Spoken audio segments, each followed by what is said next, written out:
আমার কিন্তু ওদের ভিজা দেখে কিন্তু আমারও ভিজতে ইচ্ছে করতেছে, কি করব। এখন আমার বাড়ি তো অনেকটা দূরে, এখানে ভিজলে সমস্যা, বাড়িতে যাইতে হবে। তো ওরা কিন্তু আসলে মিটমিট করে লজ্জাও পাইতেছে, আমি ভিডিও করতেছি লজ্জা পাইতেছে, ছোট বাচ্চা। তো বৃষ্টি মোটামুটি একেবারে কমও না, মোটামুটি বৃষ্টি হইতেছে দেখেন। তো আমাদের এলাকার মধ্যে বৃষ্টি হইলে প্রচুর বৃষ্টি হয়, মানে প্রচুর পানি জমে। বৃষ্টি তো প্রচুর হয় না, কিন্তু পানি জমে, মানে যাওয়ার মতো রাস্তা থাকে না।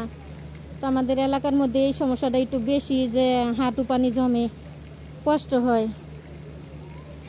রিক্সা ছাড়া তো চলাই যায় না, তখন রিক্সা বাড়তি হয়ে যায়, 20 টাকার জায়গায় 30 টাকা হয়ে যায়, 40 টাকা হয়ে যায় রিক্সা ভাড়া। তো পানি যাওয়ার মতো লাইন গেট এখন আমাদের এলাকায় হয়নি। তো আগে তো এরকম হইতো না, আগে বিভিন্ন জায়গা খালি জায়গা ছিল, এখানে পানি নেমে যেত। এখন ঘনবসতি হওয়াতে, বাড়িঘর ঘন হওয়াতে এখন পানিটা নামতে পারে না, রাস্তায় জমে, অনেকের বাসায় ঢুকে, যাদের নিচে বাড়ি তাদের বাসায় ঢুকে। যেমন আমাদের বাড়িটা নিচে, আমাদের বাড়িতেও পানি ঢুকে।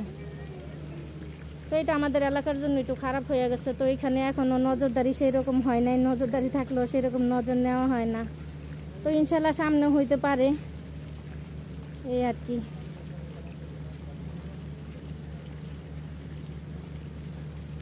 একটু বৃষ্টিটা দেখা যায় কমছে, এখন সামনের দিকে বাড়বো।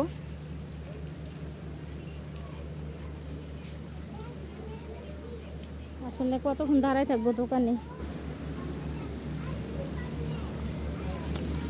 এই তো এই রাস্তা দিয়ে যাইতে হবে, তো ভালোই তো বৃষ্টি পড়তেছে, সামনেও দেখা যায় মানুষ ভিজতেছে।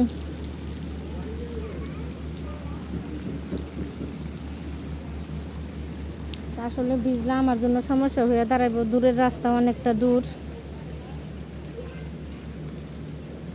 কি করবো আর। আমি তো জানতাম না এই সময় বৃষ্টি, হঠাৎ বৃষ্টি আসবে, তো আইসা পড়ছে। তো ততটা খারাপও লাগতেছে না, মোটামুটি ভালোই লাগতেছে। তো প্রিয় ভাই বোনেরা, আপনারা আমাকে সাপোর্ট করবেন, আমি আপনাদের সাপোর্ট চাই, সবসময় চাই আপনারা আমার পাশে থাকেন। কারণ আপনাদের সাপোর্ট ছাড়া আমি সামনে আগাইতে পারবো না, আমি বাচ্চাটা নিয়ে সামনের দিকে আগাইতে চাই।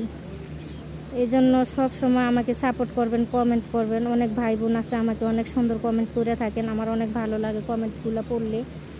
আসলে আমি তখন অনেকটা খুশি হয়ে যাই আপনাদের কমেন্টগুলো যখন আমি পড়ি। তো ভালো থাকবেন সবাই, আল্লাহ হাফেজ।